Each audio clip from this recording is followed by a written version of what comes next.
Le site est idyllique, 15 000 m² dans la Pinède et l'école prestigieuse. Mais voilà, depuis quelques semaines, des rumeurs de déménagement de certains services dans la ville du Havre empoisonnent la vie du personnel.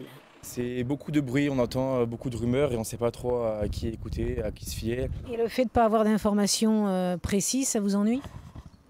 Ça nous rassurerait d'en avoir.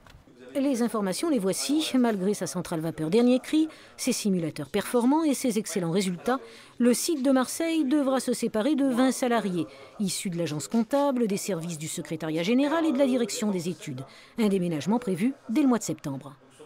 Vous ne comprenez pas ce déménagement? Non, vu que nous avons les structures, nous avons les bureaux et que la Cour des comptes dit qu'on était quand même habilité à garder ces services. L'explication, elle est où là? Pourquoi, à votre avis? Ça, je sais.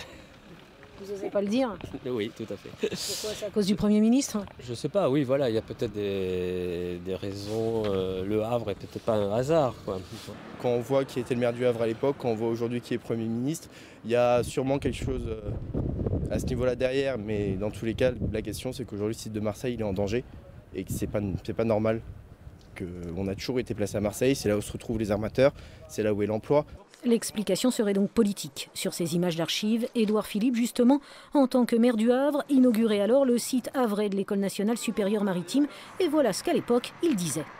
Il me semble qu'on ferait bien de spécialiser ici toutes les fonctions de formation maritime, en tout cas de la France du Nord. Depuis, Édouard Philippe est devenu Premier ministre et une partie de la France du Sud s'apprête à quitter Marseille pour la Normandie. Coïncidence ou pas, au mois de novembre, le site marseillais obtenait des garanties. Il sera maintenu ici même et continuera d'accueillir les 3 premières années de la formation d'ingénieur.